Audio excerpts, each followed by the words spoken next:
the goal is to just help people building brands on Shopify and across channels, like figure out how to not have to make the same mistakes that I made. Welcome to Honest Ecommerce, a podcast dedicated to cutting through the BS and finding actionable advice for online store owners. I'm your host, Chase Clymer, and I believe running a direct-to-consumer brand does not have to be complicated or a guessing game. On this podcast, we interview founders and experts who are putting in the work and creating real results. I also share my own insights from running our top Shopify consultancy, Electric Eye. We cut the fluff in favor of facts to help you grow your e-commerce business. Let's get on with the show. Hey everybody, welcome back to another episode of Honest Ecommerce. I'm your host, Chase Clymer, and today I'm welcoming to the show an amazing guest, Preston Rutherford. He is one of the co-founders at a small company called Chubbies. Preston, welcome to the show. Chase, thank you so much. I'm pumped to be here. Thanks for having me. Oh, I'm excited. We've been trying to get this to happen for a while, and we finally get it done the day after Cyber Monday, which sounds crazy to most. So for the listeners, the ones that absolutely have been living under a rock in the D2C world, what are the types of products that Chubbies was bringing to market? Oh man, mostly I like to talk about it as weekend wear, but mostly tiny shorts for men, swim trunks, bright prints, but it all got started with some little tiny men's khaki shorts. Absolutely. Let's talk about that. That first product. Where the actual idea for this business come from? Was it product idea first, or was there actually more intensive like brand first? Where did we go? Great question. I'd say it was a little bit of both, but yeah, absolutely. The product drove it in that there was a feeling that, take yourself back to 2011, which is crazy. That, at the time it was very much the Abercrombie and Fitch vibe of then. Today it's different, but of just like, house music, spraying cologne in your face, people with six packs standing outside the front door of the store, making you feel like you're not cool enough to walk in. But product wise, long, many pocketed cargo shorts, kind of like hiding the legs of the human was sort of the thing. So at the time there was like a product gap where it was just kind of like, I played rugby. Two of the other founders played soccer at Stanford. The other one, spent a lot of time growing up in the Southeast where shorter shorts are the norm. And we all loved just the retro vibe, the pictures of our dads on spring break, wearing the shorter shorts, having a great time. And so there was this ethos, this nostalgia that we felt, needed to come back, this fun, this levity. So to your point, there was both sort of like a big product gap where we felt like we just want this thing. And the only way we can get it right now is to either cut our shorts or to go to Goodwill, and the brand component as well, which was we just don't like the vibe of where we get our clothes, which is why we get stuff at Goodwill. Cause it's like, I'm not going to go to a place that's like super, coming off as like taking themselves too seriously. I'm not cool enough to shop there. Like, let's just flip the whole thing on its head and let's do the opposite thing, right? Let's just do some tiny shorts and have a lot of fun doing it. Absolutely. So do you remember where kind of the ideation of like, hey, let's make our own short came from? It was so there were four of us and we all had been working for 4 or 5 years out of college. I think we all realized around the same time that we're not really good at working for other people. So a little bit, it was four entrepreneurs looking for a company, looking for something to do. And so I'd say that was one point. The other was none of us studied computer science in college. So none of us were going to create the new social media platform, et cetera, et cetera. Whereas if you ever for like one of our friends started Instagram, one of our friends started Snapchat. It was kind of just crazy that stuff was happening. That wasn't in the cards for us. So I was like, okay, well, we could do shorts. And then outside of that, it was the idea of, hey, yeah, we like shorts. We couldn't find it. Let's just try to do it. One of the four founders, Rainer, actually knew how to make clothing. He had actually done that before. So he knew how to go about getting a sample and trying to figure that out.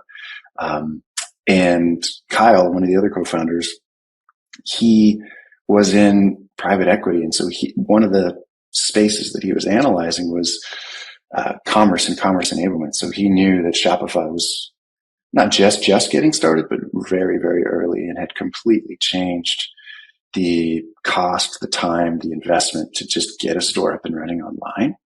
So you had both of those things. And then Tom and myself, we would just, let's say, utility players, obsessed with like consumer psychology, trying to make people laugh, things like that. And so the four of us kind of coming together, I think, made it possible to, get something started. But more than anything, it was, we hate working for other people. Let's try to start something. And there are all these tailwinds on the Shopify front. There's this product gap. Let's just see if there's something fun we can do here. Absolutely. Now, did you all jump all in, or were some people still working a full-time gig and this was a side hustle? Yeah, no, it was the latter. So for the first, I don't know how long, more than a year, I think, we were nights and weekends. So, I mean, maybe on the surface, it seems like we're a bunch of dumb idiots, but I mean, we were pretty risk averse in that, we had salaries and we had rent to pay and all this kind of stuff. So I think we were at close to like a $2 million run rate before we said, hey, let's actually go all in on this. And there were other, not just revenue, but there were other markers where it seemed like, okay, there's real traction here. There's a real pull here that it's demanding our full time. But no, it was very much nights and weekends. Let's just get this going and see if there's something there. Cool. I want to come back to those markers and just talk about them to maybe there's some listeners out there now that are needing to understand if it's the right time to finally jump ship and go all in on what they've been building. But before that, I want to talk about, you launch a new product in a new space. How the hell do you get people to pay attention to you? How are you getting people eyes on your product? How are you getting customers? So funny. So 2011-ish. So TLDR, we started in person with most of it in San Francisco. So we all lived in San Francisco. All of our friends lived in San Francisco at the time. And the Square card reader, I mean, I feel so old saying this, had just become a thing where you could just plug it into your iPhone and swipe a credit card. Like Venmo, not a thing. PayPal, people, that's how you had to take a credit card transaction. And what was really interesting is we would just wear the product ourselves and then sold it to a few of our friends. And we would get some test runs, put the product in our backpacks and go to brunch out in the city. And we would just be doing our thing. And people would come up to us either to tell us, you guys look like a bunch of idiots, I hate you, or what is going on? This is awesome. Where'd you get those shorts? What is this? And give them a little bit of the background and let them know that we have some. And then they would just like say, okay, I want them. Let me just put them on right now. I'll buy them off of you. And so that's sort of how it started, like just real in-person interactions where we were effectively our customers, and then friends of ours were our customers, and friends of friends were customers. And it was just one of those things where you got a lot of feedback in person before anything else. And then that started a little bit of a process of word of mouth or whatever it might be. So that allowed us to kind of get you were talking about markers, like what, is there something here or not? And I think all of our previous experiences, we had all had instances where it was like, okay, it's not clearly not working, but there's kind of apathy towards what we're doing. I know I specifically had an experience like that in a previous company. So that was one of my biggest things. I just don't want to create something where people are kind of just like, meh. And when we started to get the polarity of response, especially in an in-person context, it became obvious that, there's something that we should at least keep pulling on the thread and see where it goes. And we can only really get that by doing things in person. Not that I'm telling people today to just, start do your lemonade stand, but in kind of some ways, try it, see what you can learn there. And then the second thing was we found that one of the things that we did was this kind of like college ambassador program where we found that how can we get into communities of people who would be super pumped about this product? I think that was maybe the second thing where we just kind of started this college ambassador program where there were people who, whether they're, they just couldn't get the product we were making as well. So it was also a little bit of validation. Hey, there are other people outside of the four of us who are totally crazy and our crazy friends who also seem to have this need. So, okay, seemingly there's something else there as well. And then the third thing was, I mean, of course, all these things are so obvious today, but just like UGC. And it was way less obvious that you should just take pictures of your friends and put them up on your company Instagram page. But that's all we did. And that's all we did sort of for the whole life of our business, which is just normal people doing normal stuff, having fun, wearing the product, rather than the traditional overly produced, expensive, only hire a certain type of model, do a traditional photo shoot where everyone's just looking really serious, et cetera. Like, we made a lot of fun of that over time, but very, very much just posting pictures of friends. And then it made it a lot easier to get those people who were tagged to share it and just get this whole, again, all this stuff is obvious right now, but at the time it was not very obvious. But just getting the ball rolling of, people feeling like, hey, I love being a part of this. This is cool. This is something special. I don't feel like I'm selling anything to anyone. Like, people are buying into this thing because it's authentic and it's fun. And, all of the things that make it so possible for these things to kind of gain steam, if there's some foundational components there, which it did seem like there were. Absolutely. It's something that I've talked about a few times on this. It's just like, when you have an amazing product, it makes everything else so much easier. And if you get that flywheel started, everything starts to fall into place. Yeah. And to be clear, thank you for saying amazing product. It was a very notable product. We had a lot of room to improve on quality. Like, a lot of people just rip the seams. So there were a lot of things to do to get to actually having a great product that I think fulfilled the promise that we would make in the mind of the consumer or the customer. But no, I think having like a notable product that in some ways did the selling for you, very distinctive. I couldn't say it wasn't a help. And it was just one of those things where, it was very different from what the norm was at the time. Now it's far more normal. There are shorter-ish shorts everywhere, like a 5.5 inch inseam or 7-inch inseam, which was very short in 2011.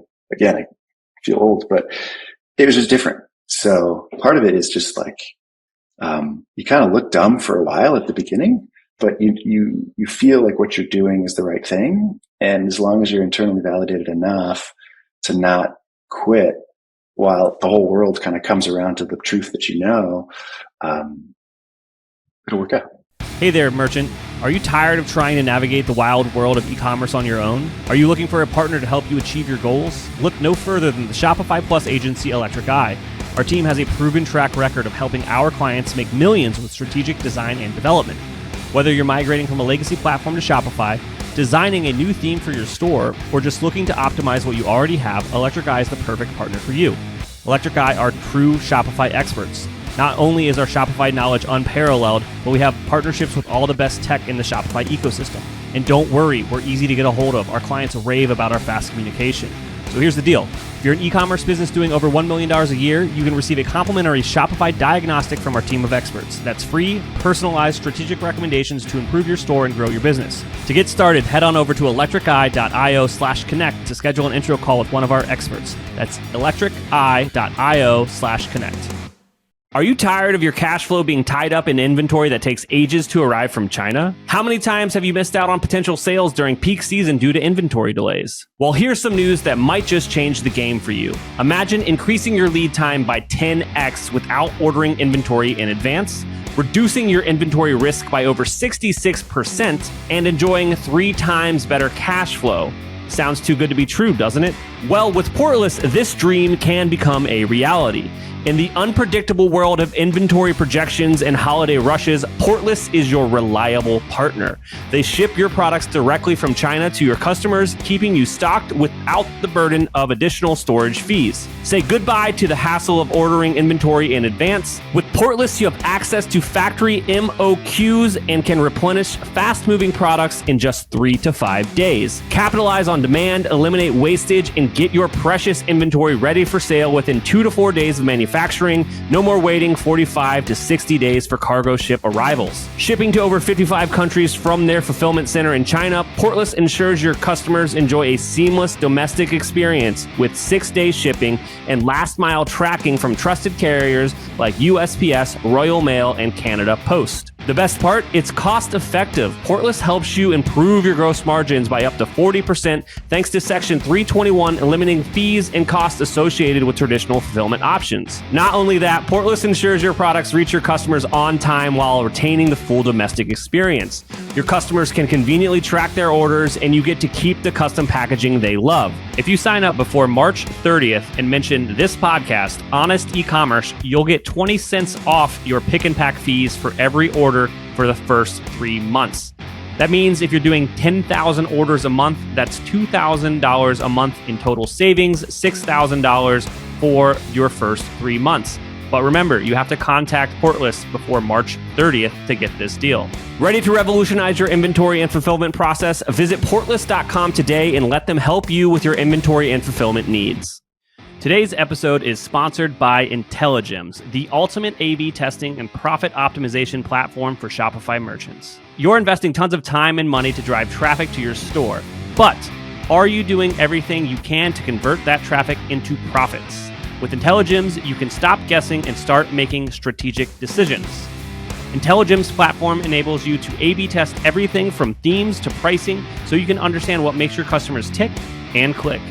Whether you're tweaking your UX, testing prices and offers, or trying out different shipping rates, Intelligems provides real-time insights that can directly influence your store's profitability.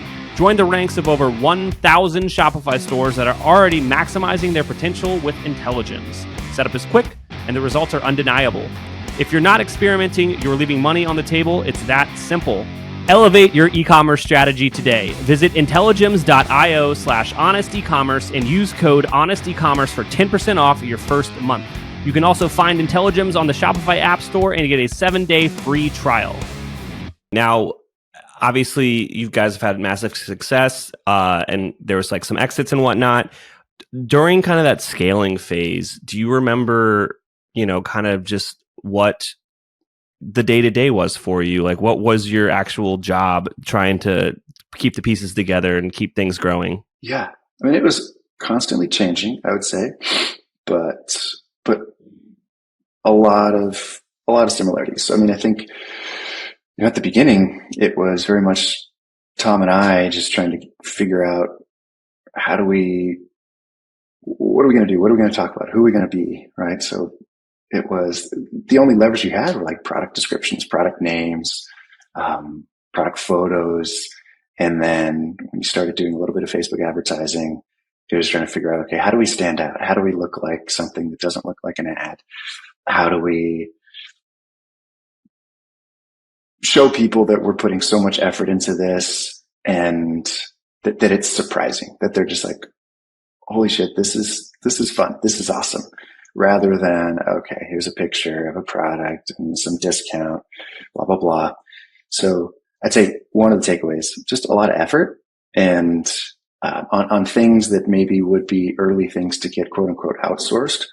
We really kind of put an inordinate amount of effort into that. So content, doing it in-house, owning it, not necessarily having high production value or high production quality, because we found for us that was like inversely proportional to the actual performance.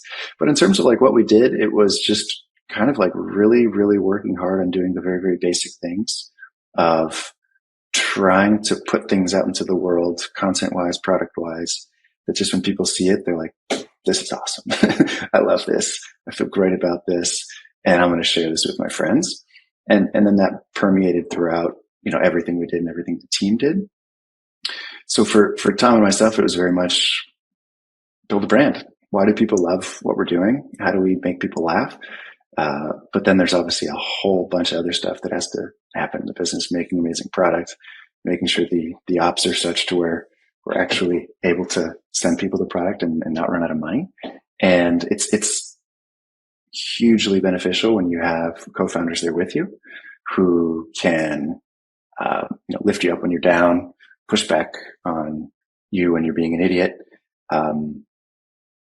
build on nuggets that you're kicking around. I mean, it's just, for me, that was like the biggest blessing of this whole thing, is getting to work with three of my best friends, day in and day out, trying to just figure out what the heck we were doing, but always bringing it back to like trying to just brighten our customers' day, and our customer being our friends. So it was just like, how do we just like make our friends laugh all day, every day?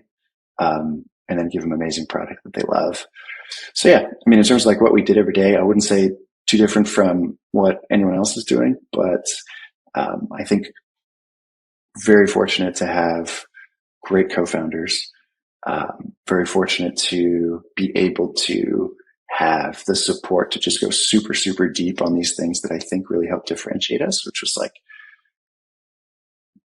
the branding components, the marketing components, the fun components, the content components, which I think ended up kind of building this, you mentioned it earlier, this flywheel of just getting people to have this positive association, I hope, built up over time of like, okay, I know what these people are. I know what they're doing. I like it, or I really don't like it. And that's okay, because there's enough people that hopefully will like it. Absolutely. You mentioned, ops and making sure people could get the product that they wanted. What about returns? Obviously, we need to talk about something that's very unique about the Chubbies story and the Loops story to kind of spoil, what we're going to talk about here.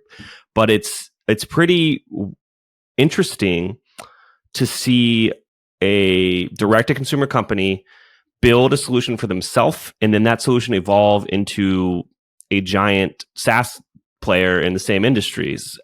How did this happen?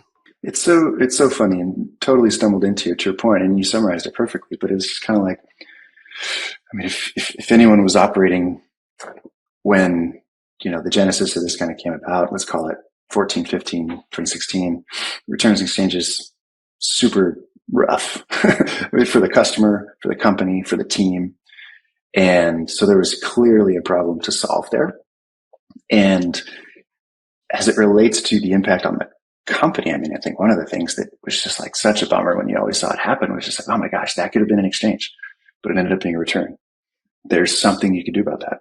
And then the amount of time our customer service team was spending just on the back and forth. Hey, send me a picture of your product. I mean, everyone, I think, gets the problems that existed, but maybe some people don't if they didn't have to deal with that kind of stuff. It was just rough. And then from the customer perspective, it was like, why do I have to go through, why do you want me to send you a picture of the product to make sure I adhered to the return policy, blah, blah, blah. Like, that was the most important thing. For the customer, it was a really rough experience. So yeah, we had, I think, more than anything, four of us who started the business were really a bunch of nerds. And we love technology. We love building software to solve problems. And that's what we did. We did that a bunch to solve internal problems that we dealt with in the business.